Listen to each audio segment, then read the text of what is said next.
கர்த்தர் மகிமைப்படுவாராக. ஆமென். நாம் இன்றைக்கு அறிக்கையிட்டு ஜெபித்த 2 பேதுருவின் நிருப புஸ்தகம் 2 பேதுரு 1வது அதிகாரம் 4வது வசனம். அதை வாசிக்கலாம். இச்சையினால் உலகத்தில் உண்டான கேட்டுக்கு தப்பி திவ்ய சுபாவத்துக்கு பங்குள்ளவர்களாகும் பொருட்டு மகா மேன்மையும் அருமையுமான வாக்குத்தத்தங்களும் அவைகளினாலே நமக்கு அளிக்கப்பட்டிருக்கிறது. அல்லேலூயா, அல்லேலூயா. இந்த மகா மேன்மையும் அருமையுமான வாக்குத்தத்தம் என்பது எதை குறிக்கிறது என்றால் நித்திய ஜீவனை குறிக்கிறது. அல்லேலூயா. இந்த வார்த்தையிலிருந்து கர்த்தர் நம்மோடு பேசும்படியாய் நாம் கண்களை மூடி ஆண்டவரை நோக்கி பார்த்து, தெய்வமே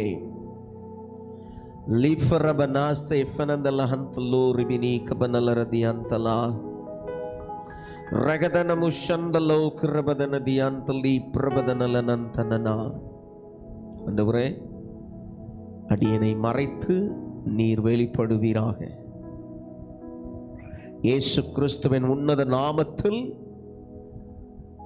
நீர் இந்த வார்த்தையிலிருந்து எங்களிடத்தில் என்ன பேச சித்த வைக்கிறீரோ அதை பேசும்படி ஒப்பு கொடுத்து ஜெபிக்கிறேன். ஜீவனுள்ள நல்ல பிதாவே, ஆமென், ஆமென், ஆமென். ஹல்லேலூயா, ஹல்லேலூயா. பிரியமான தேவ பிள்ளைகளே, நாம் வாசித்த அந்த வசனத்தில் இச்சையினால் உலகத்துக்கு உண்டான கேடு, நேற்றைய செய்தியை கேட்டவர்களுக்கு தெரியும். நாம் ரோமர் 6வது 7வது வசனத்தில் அதிகாரத்தில் எப்படி ஒரு மனிதனுக்குள் அந்த கேடு வந்தது, இச்சையினால் உலகத்தில் உண்டான கேடு என்பதை குறித்து பார்த்தோம். அது எப்படி வந்துச்சு? ஆதி தகப்பனும் தாயும் அவர்கள் செய்த பாவத்தினால், அவர்கள் தேவனுக்கு விரோதமாய் நடந்து கொண்டதினால், அவர்கள் தேவனுக்கு விரோதமாய் நின்றதினால், எப்படி கர்த்தருடைய வார்த்தையை அவர்கள் கை கொள்ளாமல் போனதினால் அவர்களுக்கு உள்ளே பாவம் வந்து விழுந்து விட்டது. பாவத்தின் சாயல் அந்த மாம்சத்துக்குள் கிடக்கிறது என்பதை குறித்து நேற்று தினத்தில் பார்த்தோம். ஒருவேளை நேற்று தினத்தில் இந்த வார்த்தைகளை கேட்காத பிள்ளைகள், நீங்கள் நம்முடைய யூடியூப்பில் இன்னைக்கு காலையில் அந்த செய்தியை போடப்பட்டிருக்கிறது, நீங்கள் அதை கவனிக்கும்படி உங்களை அன்போடு கேட்கிறேன். கர்த்தர் உங்களை ஆசீர்வதிப்பாராக. சரி, அப்போ உலகத்தில் உண்டான அந்த கேட்டுக்கு தப்புகிறதுக்கு திவ்ய சுபாவத்தின் பங்குள்ளவர்களாகும் பொருட்டு என்று அந்த வசனம் சொல்லுகிறது. அப்போ திவ்ய சுபாவம் என்பது என்ன? அதை தான் நான் சொன்னேன், டிவைன் நேச்சர். ஹல்லேலூயா. இந்த திவ்ய சுபாவங்கிறது டிவைன் நேச்சர். ஆமென். அதாவது தெய்வீக சுபாவத்தை அது குறிக்கிறது. தேவன் தருகிற ஒரு சுபாவத்தை பற்றி அது பேசுகிறது. அல்லேலூயா. ஆங்கிலத்தில் இந்த திவ்ய சுபாவம் என்பதற்கு தான் அந்த டிவைன் நேச்சர் என்கிற பதம் கொடுக்கப்பட்டிருக்கிறது. அப்ப இந்த திவ்ய சுபாவம், அந்த டிவைன் நேச்சர், தேவன் ஒரு மனிதனை உருவாக்கும் பொழுது, உண்டாக்கும் பொழுது தேவன் அவனுக்குள் தந்திருந்த கேரக்டர்ஸ், குணாதிசயம்,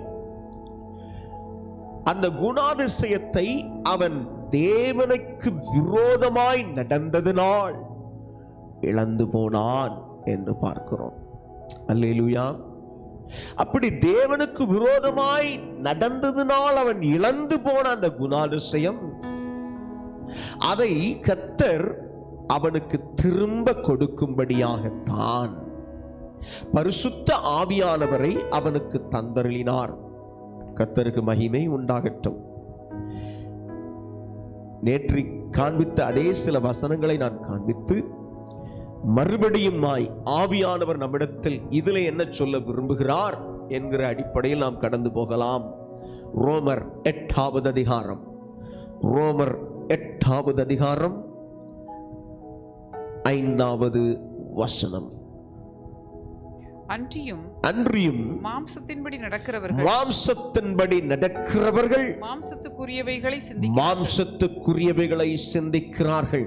ஆவியின்படி நடக்கிறவர்கள் ஆவிக்குரியவைகளை சிந்திக்கிறார்கள். மாம்ச சிந்தை மரணம், ஆவியின் சிந்தையோ ஜீவனும் சமாதானமுமாம். அல்லேலூயா. 1வது வசனம் வாசிங்க. ஆனபடியால் கிறிஸ்து இயேசுவுக்குட்பட்டவர்களாய் இருந்து மாம்சத்தின்படி நடவாமல் ஆவியின்படியே நடக்கிறவர்களுக்கு ஆக்கின தீர்ப்பில்லை. அதாவது மாம்சத்தின்படி நடவாமல் ஆவியின்படி நடக்கிறவங்களுக்கு தான் ஆக்கின தீர்ப்பு கிடையாதுங்க. இந்த ஆவியின்படி நடக்கிறதுக்கு தான் என்ன வேணும்? பரிசுத்த ஆவியானவர் அவசியப்படுகிறார். அல்லேலூயா, அல்லேலூயா. அப்போ ஆவியானவரை ஒரு மனிதன் பெற்றுக்கொள்ளும் பொழுதுதான், நேற்றைய செய்திக்கு கண்டினியூஷன் மாதிரி தான் இருக்குது, ஆண்டவர் நம்மளோட பேசுவாராக. சரியா? ஆவியானவரை ஒரு மனிதனுக்குள் அவர் தரும்படியாக சிலுவையில் அவர் அடிக்கப்பட்டு மரித்து அடக்கம் பண்ணப்பட்டு உயிரோடு எழுந்து உன்னதத்தின் பலன் என்று சொல்லி அந்த ஆவியானவரை மனுஷனுக்குள் தந்தார்.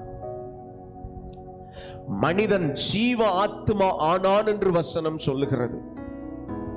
ஜீவ ஆத்மாவாக இருந்த அந்த மனிதனுக்குள் உண்டான அந்த போராட்டம், அவன் தேவனுக்கு விரோதமாய் நடந்ததினால், தேவனுக்கு எதிராய் செயல்பட்டதினால் வந்த பிரச்சனை, அதை வசனம் சொல்லுது, பாவ மாம்சத்தின் சாயலாக அவர் குமாரனை அனுப்பினார். 3வது வசனத்தில் வாசிங்கன்னா தெரியும். 3 வாசிங்க. அது எப்படி எனில் மாம்சத்தினாலே பலவீனமாயிருந்த நியாயப்பிரமாணம் செய்யக்கூடாததை தேவனே செய்யும்படிக்கு தம்முடைய குமாரனை பாவ மாம்சத்தின் சாயலாகவும் பாவத்தை போக்கும் பலியாகவும் அனுப்பி மாம்சத்திலே பாவத்தை ஆக்கினைக்குள்ளாக தீர்த்தார். அல்லேலூயா, அல்லேலூயா. பாவத்தை ஆக்கினைக்குள்ளாக எப்படி தீர்த்தார்னு அந்த வசனம் விளக்குது.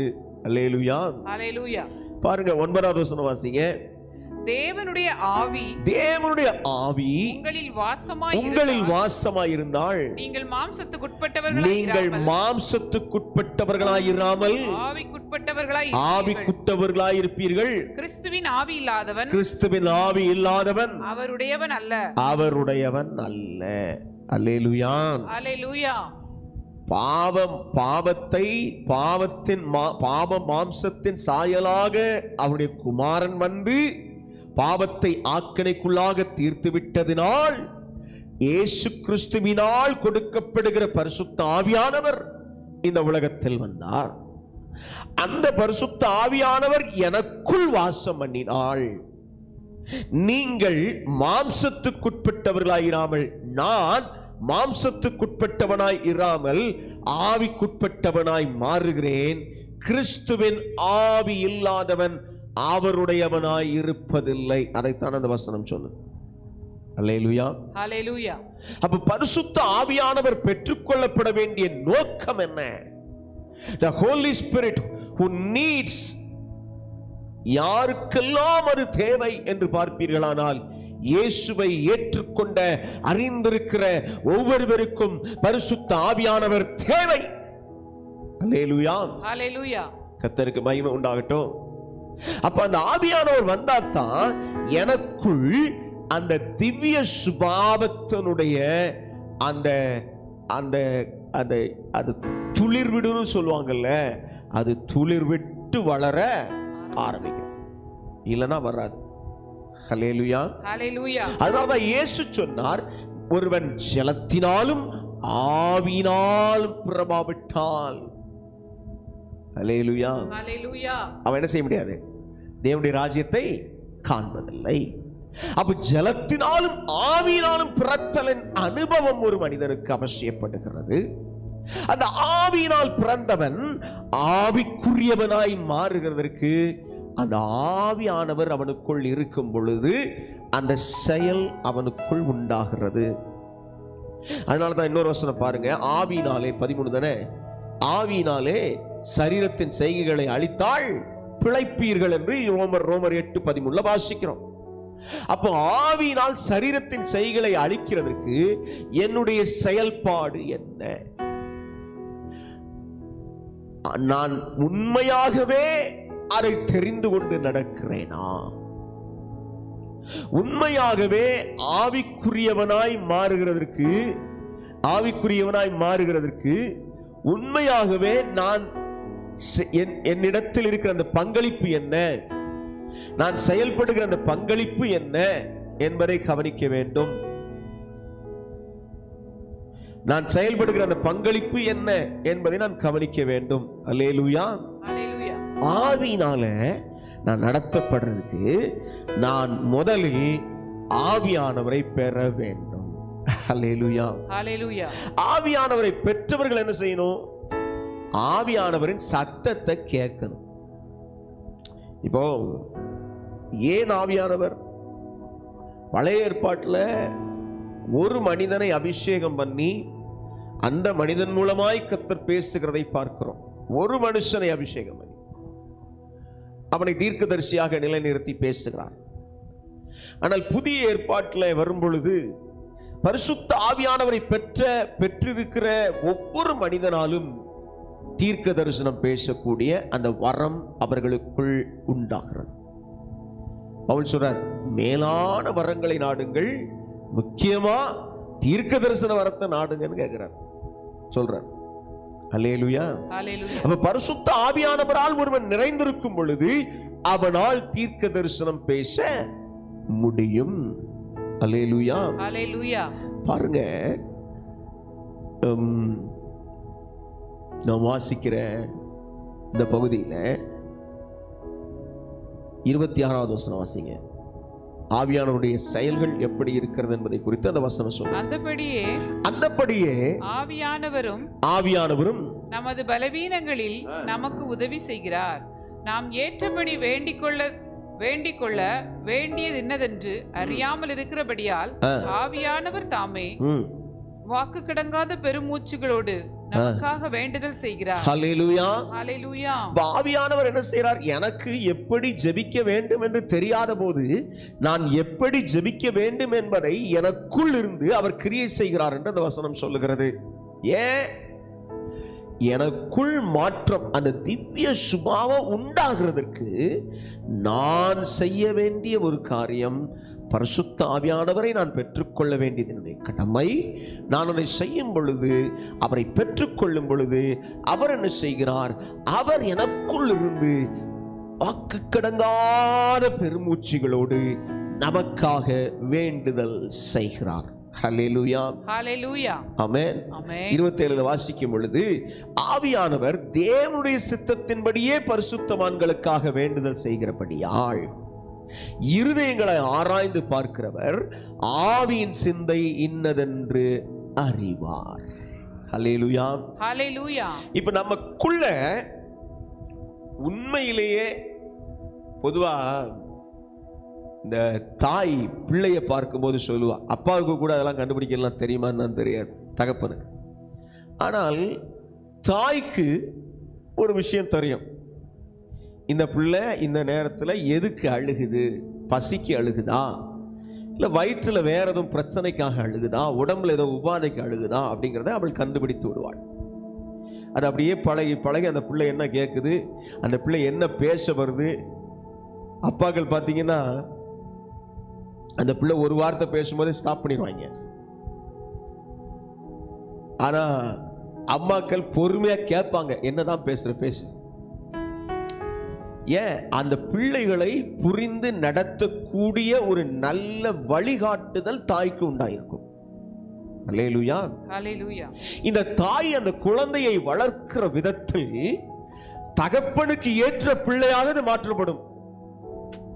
அல்லேலூயா. ஹல்லேலூயா. இது ஆவிக்குரிய ரீதியில் சொல்லணும்னா, கர்த்தருடைய ஆலயம் தாய் வீடு. அங்கே ஒருவன் கற்றுக்கொள்ள கற்றுக்கொள்ள கற்றுக்கொள்ள தேவனுடைய வார்த்தைகளை அறிந்து கொள்ள தேவனுக்கு பிரியமாக, தகப்பனுக்கு பிரியமாக அவன் மாறுகிறான்.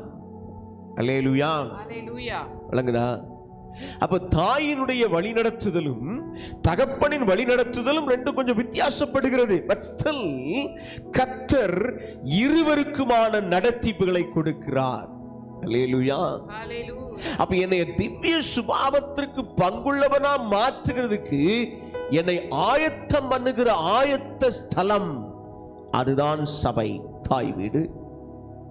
அந்த தாய் வீட்டில் நான் கற்றுக்கொண்டு என் தகப்பன் வீட்டுக்கு நான் செல்லும் பொழுது, என் தகப்பன் வீட்டில் என்னை வரவேற்கிறதற்கு, என்னை அழைத்து கொண்டு போகிறதற்கு ஏதுவாக எனக்குள் என்னை வளர்ந்தேற செய்கிற பரிசுத்த ஆவியானவர் எனக்குள் வரும் பொழுது அது நடக்கிறது. அல்லேலூயா, அல்லேலூயா.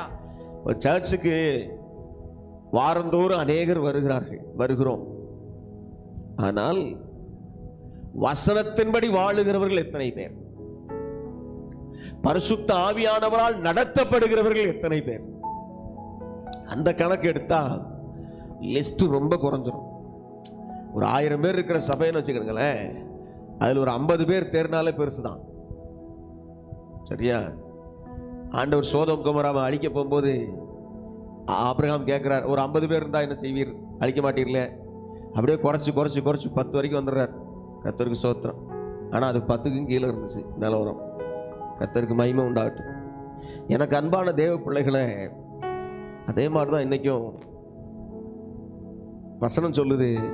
யோவான் சொல்றாரு இயேசுவை பத்தி, அவர் தமது களத்தை நன்றாய் விளக்கி கோதுமையை களஞ்சியத்தில் சேர்ப்பார், பதரையோ அவியாத அக்கினினால் சுட்டெரிப்பார். அல்லேலூயா, அல்லேலூயா. அப்போ பரிசுத்த ஆவியானவரை ஒரு மனிதன் பெற்றுக்கொள்ளும் பொழுது வருகிற காரியத்திற்கும், அந்த மனிதன் பரிசுத்த ஆவியானவரை பெற்றுக்கொண்டிருக்கிறதுனால நடக்கிற செயலுக்கும், அந்த மனிதன் பரிசுத்த ஆவியானவரை இல்லாம இருக்கிறதுக்கும் ஒரு பெரிய வித்தியாசம் இருக்குது. அப்ப இச்சையினால் உலகத்தில் உண்டான கேட்டுக்கு ஒரு மனிதன் தப்பி திவ்ய சுபாவத்திற்கு பங்குள்ளவனா மாறுறதுக்கு அவனுக்குள் அந்த ஆவியானவர் இருந்தா தான் அது நடக்கும். நீங்க கேட்கலாம், நான் அந்த அனுபவம், நான் ரொம்ப அந்நிய பாஷெல்லாம் பேசலையே. சில சொல்லுவாங்க, நான் அந்நிய பாஷெல்லாம் பேசலையே, நான் எனக்குள்ள ஆவியானவர் இருக்காருன்னு எப்படி தெரிஞ்சுக்கிறது? நீங்க வசனத்துக்கு கீழ்ப்படி ஆரம்பிக்கிறீங்க பாருங்க, அதுவே உங்களுக்குள் ஆவியானவர் இருக்கிறதுக்கான ஒரு அடையாளம். அல்லேலூயா, அல்லேலூயா, ஆமென், ஆமென். அபிஷேகம் என்பது ஆவியானவர் ஒரு மனிதனுக்குள் இருந்து செயல்படும் போது, அதாவது இயேசுவை தேவனுடைய குமாரன் என்று பரிசுத்த ஆவியை என்று வேற யாரும் சொல்ல முடியாது அப்படின்னு சொல்லி 1 யோவான்ல வாசிக்கிறோம். அல்லேலூயா, அல்லேலூயா. அப்போ தேவனை, இயேசுவை தேவனுடைய குமாரன் ஒருத்தர் ஏற்றுக்கொள்ளுகிறதுக்கு ஆவியானவர் செய்க அவசியமா இருக்கலாம் அவனுக்குள்ள. அதே மாதிரி ஒருவன் இப்படி வசனம் இருக்கிறதா, அப்ப நான் எப்படி இருக்கணும், எப்படி வாழணும் அப்படின்னு தன்னை அர்ப்பணிக்கிறான் பாருங்க. அந்த அர்ப்பணிப்பு ஆவியானவரின் செயலை அவனுக்குள்ளே உண்டாக்க ஆரம்பிக்கிறது. அல்லேலூயா, அல்லேலூயா, ஆமென், ஆமென். நிறைய சில நேரம் ஆவியானவர் உள்ள இருக்கிறார்னு சிலருக்கு தெரியாம கூட இருக்கலாம். வசனம் பேச ஆரம்பிக்குது பாருங்க ஒரு சூழ்நிலையில. அப்ப என்ன ஆகுது? ஆவியானவர் தான் அதை எடுத்து போடுறார் நமக்குள்ள. அல்லேலூயா, அல்லேலூயா. ஆனா அக்கினியின் அபிஷேகத்தை பெற்றுக்கொள்ளுதல் இன்னும் மகிமையா இருக்கும். அல்லேலூயா, அல்லேலூயா. கர்த்தர் ஆசீர்வதிப்பாராக. அபிஷேகத்துல நிரம்பி அந்நிய பாஷை பேசுறது ரொம்ப நல்லது.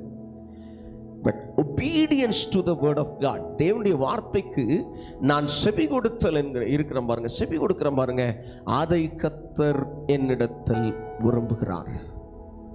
ஆவியானவர் என்னை உருவாக்கும்படி, நான் வாசித்த அந்த வசனம் 5வது வசனத்தில், ஆவியின்படி நடக்கிறவர்கள் ஆவிக்குரியவைகளை சிந்திக்கிறார்கள். எனக்குள் அந்த ஆவியானவர் இருந்தால் 8வது வசனம், 8வது அதிகாரம் 1வது வசனம் சொல்ற ரோமர்ல, எனக்குள்ளே, அதாவது கிறிஸ்து இயேசுக்குட்பட்டவர்களாய் இருந்து மாம்சத்தின்படி நடவாமல் ஆவியின்படியே நடக்கிறவர்களுக்கு ஆக்கினை தீர்ப்பு இல்லை.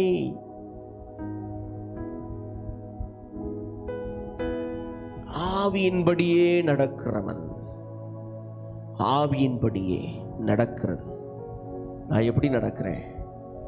ஆவியின்படி நடக்கிறேனா? என் விருப்பம் எப்படி இருக்கு? என் விருப்பம் எப்படி நடக்குது? தேவனுக்கு உண்மையுள்ளவனா இருக்கிறேனா? ஆவியின் சிந்தை உடையவனா இருக்கிறேனா? மாம்ச சிந்தை மரணம், ஆவியின் சிந்தையோ ஜீவனும் சமாதானமுமா 8:6 சொல்லி வாசிக்கிறோம். மாம்சத்துக்கு உட்பட்டவர்கள் தேவனுக்கு பிரியமா இருக்க மாட்டார்கள். எப்படி இருக்கு பாத்தீங்களா? மாம்சத்துக்கு உட்படுதல் அப்படின்னா என்ன? ஆவிக்கு உட்படுதல்னா என்ன? இந்த மாம்சத்துக்கு உட்படுதல் சொல்லிட்டு தான் சொல்றாரு, தேவனுடைய ஆவி உங்களில் வாசமாய் இருந்தால் நீங்கள் மாம்சத்துக்கு உட்பட்டவர்களாய் இராமல் ஆவிக்குட்பட்டவர்களாய் இருப்பீர்கள். அல்லேலூயா. அப்ப பரிசுத்த ஆவியானவர் ஒரு மனுஷனுக்குள் வாசம் பண்ணும் பொழுது நான் ஆவிக்குட்பட்டவனாய் மாறுவேன். இந்த வசனம்லாம் இது இப்படித்தான் அப்படிங்கிறத டிஃபைன் பண்ணிருக்குது. அதாவது இதை குறிப்பாக இது இப்படித்தான் செயல்படும் என்பதை குறிக்கிற அடையாளங்களாக சொல்லப்பட்டிருக்கிறது. ஆமென். அல்லேலூயா. அப்ப மாம்சத்துக்கு உட்பட்டவன் தேவனுக்கு பிரியமா இருக்க மாட்டானா? என்ன அர்த்தம்? மாம்சம் சொல்றதை செய்யறவன், மாம்சம் விரும்புறதை செய்யறவன், மாம்சம் இச்சிக்கிறதை செயல்படுத்துகிறவன். ஒரு திடீர்னு ஒரு எண்ணம் வருது, இதை இப்படி செய்யலாம் அப்படின்ட்டு, அந்த எண்ணத்துக்கு தன்னை இடம் கொடுத்து அந்த மாம்சத்தின் சிந்தனைக்கு பின்னாடி போறான் பாருங்க, அவன் தேவனுக்கு பிரியமாய் இருக்க முடியாது. ஒரு பயங்கரமான எச்சரிப்பான வார்த்தை. ஆக்சுவலா அது எச்சரிப்பான வார்த்தை. பேசுற என்னையும் சேர்த்து எல்லாருக்கும் நான் விசுவாசிக்கிறேன், ஆண்டவர் நம்மோட பேசிக்கிட்டு இருக்கார். அல்லேலூயா. ஆண்டவருடைய வார்த்தை சொல்லுது, மாம்சத்துக்கு உட்பட்டவர்கள் தேவனுக்கு பிரியமாய் இருக்க மாட்டார்கள். 8:8 ரோமர். மாம்சத்துக்கு உட்பட்டவர்கள் தேவனுக்கு பிரியமாய் இருக்க மாட்டார்கள். அல்லேலூயா. தேவனுக்கு பிரியமா இருக்க முடியாது. அப்ப நான் தேவனுக்கு பிரியமா இருக்கிறதுக்கு நான் என்ன செய்யணும்? இப்போ எனது மணவாளன் இயேசு அப்படின்னு வச்சுக்கோங்களேன், நான் என்ன செய்வேன்? எனது மணவாளனே என் இதய ஏக்கமே இனியவரே இயேசையா உம்மைத்தான் தேடுகிறேன், நான் உம்மைத்தான் தேடுகிறேன்.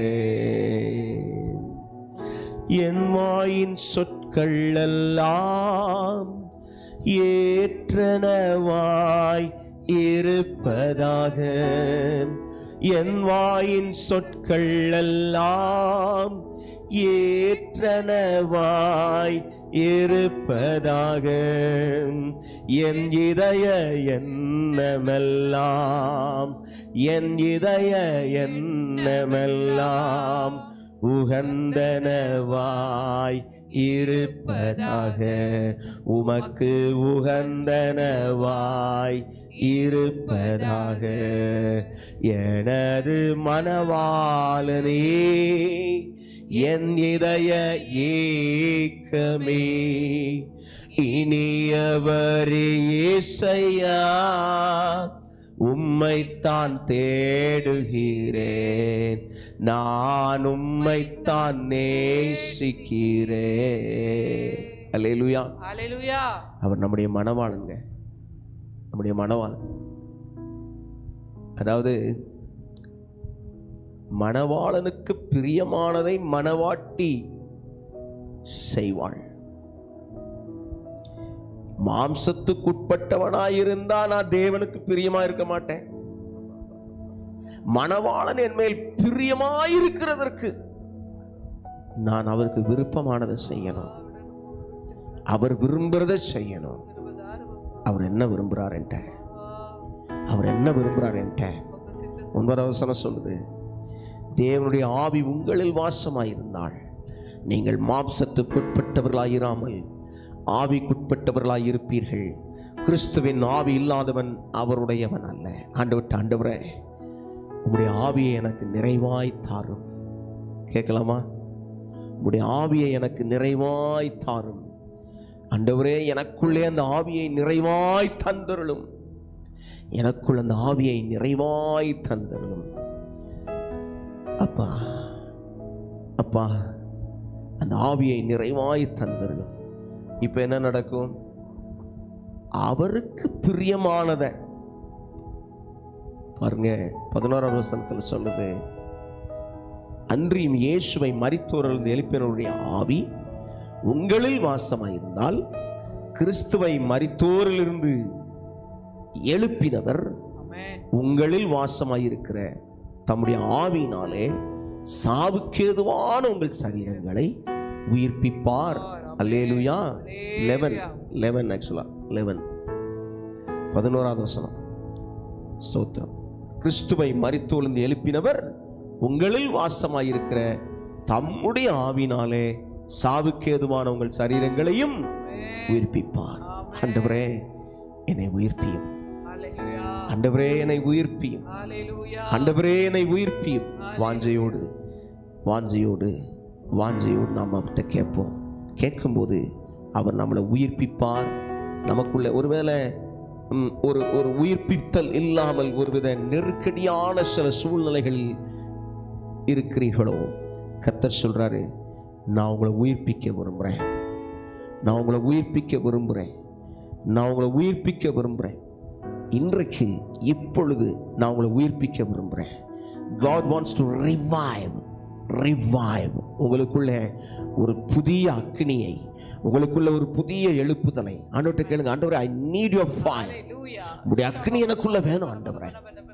நீங்க விசுவாசிக்கிறதுனால அந்த ஆவியின் செய்ய. நான் திரும்ப சொல்றேன், நல்ல கவனிங்க. ஆவியானவர் உங்கள்கிட்ட இல்லை அப்படின்னு நான் சொல்ல மாட்டேன். ஆவியானவர் விசுவாசிக்கிறவங்கள்ட்ட இருக்கிறார். ஆனா டெலிபரேட்டா நமக்குள்ள அந்த ஆவியானவர் வரும் பொழுது நடக்கிற கிரியைகள், நான் வசனத்துக்கு என்னை கீழ்ப்படிய பண்ணும்படி எனக்குள் ஒரு பெரிய மறுரூபத்தை அது உண்டாக்கும். அல்லேலூயா. வசனத்தை வாசிச்சு நான் கீழ்ப்படிய எனக்குள்ள ஒரு பெரிய மாற்றத்தை அது கொண்டு வருகிறதா மாறுது. அவன் அல்லேலூயா. அப்ப நான் ஆண்டவரே என்னை ரிவைவ் பண்ணுங்க. எதுக்கு? எனக்குள்ள அந்த திவ்ய சுபாவம் வரணும். the divine nature எனக்குள்ள வரணும். அந்த திவ்ய சுபாவம், பரலோகத்தின் அந்த சுபாவம். இயேசு அதை வாழ்ந்து காண்பித்தார். இயேசு வாழ்ந்து காண்பித்தார். ஆண்டவர் பார்த்து, ஆண்டவரே அந்த திவ்ய சுபாவத்திற்கு நான் பங்குள்ளவனாய் மாறுகிறதற்கு கிருபையை தாரும். ரோமர் 8:37 வாசிக்கிறோம். ரோமர் 8:37 வாசிக்கலாம்.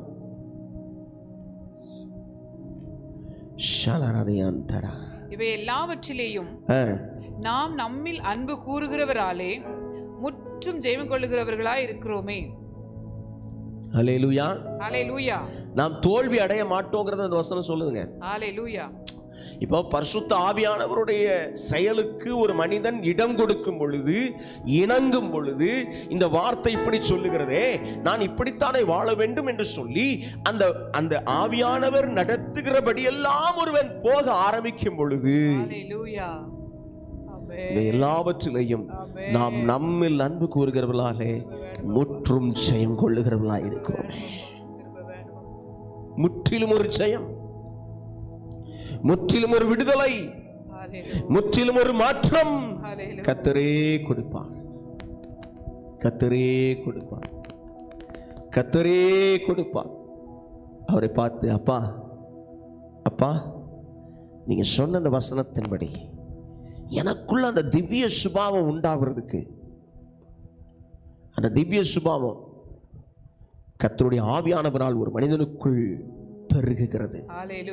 அந்த திவ்ய சுபாவத்துல நான் வளர, எனக்குள்ள அந்த திவ்ய சுபாவம் பெருக, ஆண்டவரே நான் உங்களையே பின்பற்றுவேன், உங்க சத்தத்தை கேட்பேன், உங்க சித்தத்தை செய்வேன், உங்க பின்னாடி வருவேன்பா. ஆண்டவரை பார்த்து ஒரு வாஞ்சையோட, ஆண்டவரே நான் உண்மையே சார்ந்திருக்கிறேன், நான் உண்மையே சார்ந்திருக்கிறேன். ரோமர் 9:16 வாசிங்க. ரோமர் 9:16. ஆகையால் விரும்புகிறவனாலும் அல்ல, ஓடுகிறவனாலும் அல்ல, இறங்குகிற தேவனாலேயாம். அல்லேலூயா, அல்லேலூயா. யாரெல்லாம் விரும்புறோம், ஆண்டவரே இந்த திவ்ய சுபாவத்துக்கு நான் பங்குள்ளவனா மாறணும். இப்போ ஒரு 4-5 நாள் நம்ம என்ன செய்யறோம், அந்த சுபாவத்துக்காக ஜெபம் பண்றோம். என்னை மன்னிச்சிருங்க, நான் இந்த காரியத்துல இருந்து நான் இதுக்கு மாறணும்னு அந்த டிரான்ஸ்ஃபர்மேஷனுக்காக ஜெபிக்கிறோம் இல்லையா? அறிக்கையிடுறோம், பாவங்களை அறிக்கையிட்டு எனக்கு இந்த டிரான்ஸ்ஃபர்மேஷன் வேணும்னு கேட்கிறோம். ஆண்டவரே இந்த வசனம் இப்படி சொல்லுது, நான் இப்படி மாறணுமே. இதை விரும்புகிறோம். ஆனா விரும்புகிறவனால இல்ல, ஓடுறவனால இல்ல, இறங்குகிற தேவனால தான். அல்லேலூயா, தேவன் தான் எல்லாத்தையும் செய்ய முடியும். அப்ப நாம தேவனை சார்ந்தவர்களாக, தேவன் மேல் விசுவாசம் உள்ளவர்களாக, தேவன் மேல் வாஞ்சை உள்ளவர்களாக நாம் பற்றிக் கொள்ளும் பொழுது, அல்லேலூயா, அல்லேலூயா, கர்த்தருடைய சித்தத்தின்படி நம்மை ஆசீர்வதிப்பார். ஆமென், அல்லேலூயா, அல்லேலூயா. கர்த்தருடைய தயவு பெருகட்டும், கர்த்தருடைய தயவு பெருகட்டும். அல்லேலூயா, அல்லேலூயா. எனக்கு அன்பான தேவ பிள்ளைகளே, இந்த வசனம் சொல்லும்போது சொல்லுது, அதாவது ரோமர் 8:32 வாசிக்கிறோம், தம்முடைய சொந்த குமாரன் என்றும் பாராமல் நம் எல்லாருக்காகவும் அவரை ஒப்பு கொடுத்தவர் அவரோட கூட மற்ற எல்லாவற்றையும் நமக்கு அருளாதிருப்பது எப்படி? அல்லேலூயா. எதை கொடுக்க மாட்டாரு? கொடுக்க மாட்டேன்னு சொல்ல மாட்டாரு, ஆவியானவர். அதனாலதான் அப்படி கேக்குது. அவரையே தந்திருக்கிறாரையா, ஆவியானவரை கேட்டா தரமாட்டாரா? அவரையே தந்திருக்கிறாரையா, உனக்கு இந்த பொருளாதார பிரச்சனையை மாத்த மாட்டாரா? அவரையே தந்திருக்கிறாரையா, உன் குடும்பத்தில் இருக்கிற இந்த நெருக்கடியான சூழ்நிலையை மாத்த மாட்டாரா? அவரையே தந்திருக்கிறாரையா, உன்னுடைய தேவைகளை சந்திக்க மாட்டாரா? அல்லேலூயா. எல்லாத்துக்கும் பொருந்தும் அந்த வசனம். அவரையே தந்திருக்கிறாரையா, இன்னும் அழகான வார்த்தை இல்ல? அவர் தம்முடைய சொந்த குமாரன் என்று பாராமல் நம் எல்லாருக்காகவும் 32வது வசனத்துல வாசிக்கிறோம், நம் எல்லாருக்காகவும் அவரை ஒப்பு கொடுத்தவர் அவரோட கூட மற்ற எல்லாவற்றையும் நமக்கு அருளாதிருப்பது எப்படி? அல்லேலூயா, அல்லேலூயா. கர்த்தருக்கு மகிமை உண்டாகட்டும். இந்த திவ்ய சுபாவத்துக்கு பங்குள்ளவனா நான் மாறணும்னு சொல்றவங்க இந்த காரியத்தை விசுவாசிங்க. ஆண்டவரே, இப்ப ஆண்டவர் சொன்ன வார்த்தையின்படி அவரையே தந்திருக்கிறாரே, இந்த திவ்ய சுபாவத்தை தரமாட்டாரா? ஆமென். திவ்ய சுபாவத்தை எனக்கு தருவாரு, என்னை ஆளுகை செய்வாரு, என்னை நடத்துவாரு, என்னை கைவிட மாட்டாரு. அல்லேலூயா, அல்லேலூயா. கர்த்தர் நல்லவர், கர்த்தர் நல்லவர். பிரியமுள்ளவர்களை, சற்று நிதானித்துக் கொள்ளுங்கள். திவ்ய சுபாவத்துக்கு பங்குள்ளவர்களாக நம்மளை அழைச்சாரு. நிச்சயமாக நாம் கேட்க கேட்க ஒவ்வொரு காரியத்தையும் கர்த்தர் கொடுப்பார். ஆமென், அல்லேலூயா, அல்லேலூயா. அப்போ நாம் செய்ய வேண்டியது, அப்பா இந்த திவ்ய சுபாவம் எனக்குள் வருகிறதுக்கு, இந்த திவ்ய சுபாவம்னா நிறைய வசனங்களை பார்க்கலாம், நிறைய வசனங்களை. என்னுடைய குணாதிசயம் எப்படி இருக்க வேண்டும், இதுக்கு கர்த்தராகிய இயேசு சொன்ன ஒரு சில பகுதியிலிருந்து ஒரு காரியத்தை நம்ம வாசிக்கலாம். சரியா? மத்தேயு 5வது அதிகாரம் 1வது வசனத்திலிருந்து வாசிப்போம். அவர் திரளான ஜனங்களை கண்டு மலையின் மேல் ஏறினார். அவர் உட்கார்ந்த பொழுது அவருடைய சீஷர்கள் அவரிடத்தில் வந்தார்கள். அப்பொழுது அவர் தமது வாயை திறந்து அவர்களுக்கு உபதேசித்து சொன்னது என்னவென்றால், ஆவியில் எளிமை உள்ளவர்கள் பாக்கியவான்கள். முதல்ல சொல்றாரு, ஆவியில் எளிமை உள்ளவர்கள் பாக்கியவான்கள். பரலோக ராஜ்யம் அவர்களுடையது. பரலோக ராஜ்யம் யாருடையது? அவர்களுடையது. ஆவியில எளிமை உள்ளவர்களுக்கு அந்த பரலோக ராஜ்யம் இருக்குங்கிறார். கர்த்தருக்கு ஸ்தோத்திரம். துயரப்படுகிறவர்கள் பாக்கியவான்கள், அவர்கள் ஆறுதல் அடைவார்கள். சாந்த குணமுள்ளவர்கள் பாக்கியவான்கள். ஆமென். துயரப்படுறவங்க பாக்கியவான்கள், அவங்க தான் ஆறுதல் அடைவாங்க. சாந்த குணமுள்ளவர்கள் பாக்கியவான்கள். சாந்த குணமுள்ளவர்கள் பாக்கியவான்கள், அவர்கள் பூமியை சுதந்தரித்துக் கொள்வார்கள். அல்லேலூயா. இந்த குணம்லாம் யாருக்கு வேணுமா? இதெல்லாம் திவ்ய சுபாவம். அப்ப இத ஆண்டவர் என்ன சொல்றாரு? இதெல்லாம் இப்படி இருக்கணும் அப்படின்றத பேசுறாரு. அப்ப இதை நான் சுதந்தரித்துக் கொள்ளுகிறதுக்காக நீதியின் மேல் பசிதாகம் உள்ளவர்கள் பாக்கியவான்கள். நீதியின் மேல் பசிதாகம்னு சொல்றார். அல்லேலூயா. அவர்கள் திருப்தி அடைவார்கள். நீதி எதை குறிக்கிறது? தேவனுடைய நீதியை குறிக்கிறது. அதன் மேல் பசிதாகம். ஆண்டவரே உங்க சித்தம் என்ன? ஆண்டவரே நீங்க இந்த காரியத்துல நான் எப்படி செய்யணும்னு எனக்கு சொல்லி கொடுங்க அப்படின்னு ஒருத்தன் கேட்கும் பொழுது அந்த நீதியின் மேல பசிதாகம் வருது. பசிதாகனா என்ன? பசிதாகனா ஒரு ஆகாரத்தை சாப்பிட்டு முடிக்கிற வரைக்கும் விட மாட்டோம், அப்படித்தானே? பசிக்குது, ஏதாவது ஒண்ணு சாப்பிட்டுருவோம். கிடைக்கிறது எதா இருந்தாலும் அமிர்தமா இருக்கும் பசிக்கிற நேரத்துல. இல்ல டேஸ்ட் எல்லாம் பார்க்காத அந்த நேரம், சாப்பிட்டா போதையா சாப்பிட்டுரும். கர்த்தருக்கு ஸ்தோத்திரம். அப்ப அந்த நீதியின் மேல் பசி தாகம் என்பது ஆண்டவருடைய நீதியின் மேல் ஒருவன் வாஞ்சையாய் தேடுகிறதை குறிக்கிறது. ஒருவன் வாஞ்சையாய் நாடுகிறதை அதை பற்றி பேசுகிறது. அப்ப நீதியின் மேல் பசிதாகம் உடையவர்கள் பாக்கியவான்கள். ஆண்டவர் சொல்றாரு அவர்கள் திருப்தி அடைவார்கள். இந்த இந்த இந்த கீழே அவர் சொல்றாருல, அந்த திருப்தி அடைவார்கள், பூமியை சுதந்தரித்துக் கொள்வார்கள், ஆறுதல் அடைவார்கள், பரலோகராஜ்யம் அவர்களுடையது. இது எல்லாம் என்னன்னா இந்த சூழ்நிலை இருக்கிறவனுக்கு இது கிடைக்கும் அப்படிங்கறத ஆண்டவர் பேசுறார். அல்லேலூயா, அல்லேலூயா, அல்லேலூயா. பிரியமான தேவ பிள்ளைகளை சற்று நிதானித்து பாருங்க. இந்த சூழ்நிலையில எந்த சூழ்நிலையில நம்ம மேட்ச் ஆகிறோம்? ஏதாவது மேட்ச் ஆகுதா? ஏதாவது கரெக்டா நாம அதுல இருக்கக்கூடிய சில நிலைமைகள் இருக்கிறோமா? பாருங்க, இம்மை, அதாவது 4வது வசனத்தை இப்படி ஈசிட்டு ரீட்ல சொல்றாரு, இம்மையில் துக்கம் அடைந்த மனிதர்கள் ஆசீர்வதிக்கப்பட்டவர்கள், தேவன் அவர்களை தேற்றுவார் அப்படின்னு. ஆறுதல் அடைவார்கள் அப்படிங்கிறாரு, தேவன் அவர்களை தேற்றுவார். அல்லேலூயா, கர்த்தருக்கு ஸ்தோத்திரம். மற்ற எதை, 6வது வசனம், மற்ற எதை காட்டிலும் நீதியான செயல்களை செய்ய விரும்புகிறவர்கள் ஆசீர்வதிக்கப்பட்டவர்கள், அவர்களுக்கு முழு திருப்தியை தேவன் அளிப்பார். அல்லேலூயா, அவர்கள் திருப்தி அடைவார்கள் போட்டிருக்கல, அங்க பாருங்க, முழு திருப்தியை தேவன் அளிப்பார். அல்லேலூயா, அல்லேலூயா. என் அன்புக்குரிய தேவ பிள்ளைகளை, இந்த காரியங்களை கவனிச்சு நம்ம ஓடணும். 7வது வசனத்தில் வாசிக்கிறோம், இரக்கம் உள்ளவர்கள் பாக்கியவான்கள், அவர்கள் இரக்கம் பெறுவார்கள். ஆமென். ஒருவனுக்கு இரக்கம் காட்டுறது இருக்கு பாருங்க, அந்த இரக்கம் காட்டுறது அவங்களுக்கு இரக்கம் பெற்றுக்கொள்ளக்கூடிய காரியங்களை இதை கொண்டு வரும். ஆமென். ஆண்டவர் சொல்றாரு, ரெண்டையும் பேலன்ஸ் பண்ணி பேசுறாரு. நீ இப்படி நடந்தா உனக்கு இப்படி நடக்கும்பா அப்படிங்கிறார். அல்லேலூயா.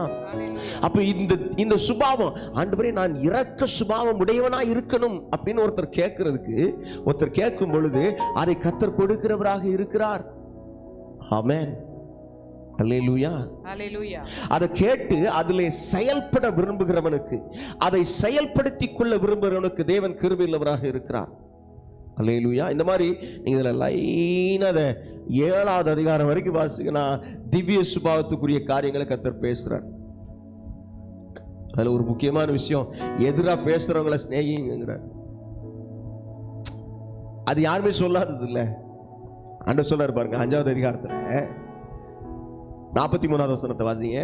5:43, உனக்கு அடுத்தவனை சிநேகித்து, மத்தேயு 5:43மா, உன் சத்துருவை பகைப்பாயாக என்று சொல்லப்பட்டதை கேள்விப்பட்டிருக்கிறீர்கள். நான் உங்களுக்கு சொல்லுகிறேன், உங்கள் சத்துருக்களை சிநேகியுங்கள். 44, உங்களை சபிக்கிறவர்களை ஆசீர்வதியுங்கள். உங்கள் சத்துரு, இயேசு சொல்றார், நான் உங்களுக்கு சொல்லுகிறேன். முதல்ல சொல்றாரு, உனக்கு அடுத்தவனை சிநேகித்து உன் சத்துருவை பகைப்பாயாக என்று சொல்லப்பட்டதை கேள்விப்பட்டிருக்கீங்க. ஆனா நான் உங்களுக்கு சொல்றேன், உங்கள் சத்துருக்களை சிநேகியுங்கள், உங்களை சபிக்கிறவர்களை ஆசீர்வதியுங்கள், உங்களை பகைக்கிறவர்களுக்கு நன்மை செய்யுங்கள், உங்களை நிந்திக்கிறவர்களுக்காகவும் உங்களை துன்பப்படுத்துகிறவர்களுக்காகவும் ஜெபம் பண்ணுங்கள். இந்த இந்த இந்த கான்செப்ட், இந்த விஷயம் இருக்குல்ல, இதை எத்தனை பேரால செய்ய முடியும்? இயேசு அதை செய்து காட்டினார். பேசினது மட்டும் இல்ல, செய்து காட்டினார். அல்லேலூயா, அல்லேலூயா. அவர் நமக்கு மாதிரியை வச்சுட்டு போயிருக்கிறார். ஆமென். அப்ப அந்த மாதிரியை ஒருவன் பின்பற்ற வேண்டும் என்பதை கர்த்தர் விரும்புகிறார். அல்லேலூயா, அல்லேலூயா. அப்ப அதுக்கு நாம் என்ன செய்ய வேண்டும் என்கிறதுல நீங்க இந்த நீங்க நிறைய விஷயங்களை பாருங்களேன். மேல இருந்து இந்த 5ல இருந்து இந்த 7 அதிகாரத்துல ஆண்டவர் பேசுறது அவ்வளவும் என்னுடைய திவ்ய சுபாவத்திற்கு நான் என்ன செய்ய வேண்டும் என்பதை குறிக்கிறது. அல்லேலூயா. அல்லேலூயா. கர்த்தர் நல்லவர். நீங்க இந்த திவ்ய சுபாவத்துக்குரிய காரியங்களை எடுத்து இன்றைக்கு கர்த்தருக்கு சித்தமானால் இந்த மத்தேயு 5, 6, 7 இந்த 3 அதிகாரங்கள் அசைன்மெண்ட்டாக வாசிங்க. கர்த்தர் ஆசீர்வதிப்பார். அல்லேலூயா. அல்லேலூயா. இதில் நிறைய விஷயங்களை ஆண்டவர் சொல்றார். தர்மம் செய்யும் போது எப்படி இருக்கணும், ஆமென். தனிப்பட்ட முறையில் செய்கிறத பற்றி இதெல்லாம் பேசுது. சரியா? நிறைய பேருக்கு ஒரு கேள்வி வரும், இன்னைக்கு தர்மம் செய்கிறேன்னு சொல்லிட்டு மொத்தமாக பப்ளிக்காக நிறைய ஃபோட்டோலாம் எடுக்கிறாங்களே, அப்படிலாம் செய்கிறாங்களே, எப்படிலாம் செய்கிறாங்களே. இன்றைக்கி அரசாங்க சட்டத்திட்டங்களினால் அப்படி செய்ய வேண்டிய சில சூழ்நிலைகள் இருக்குது. என்னுடைய தனிப்பட்ட முறையில் நான் ஒருவருக்கு உதவி செய்தலை யாருக்கும் தெரியாமல் செய்கிறது நல்லது.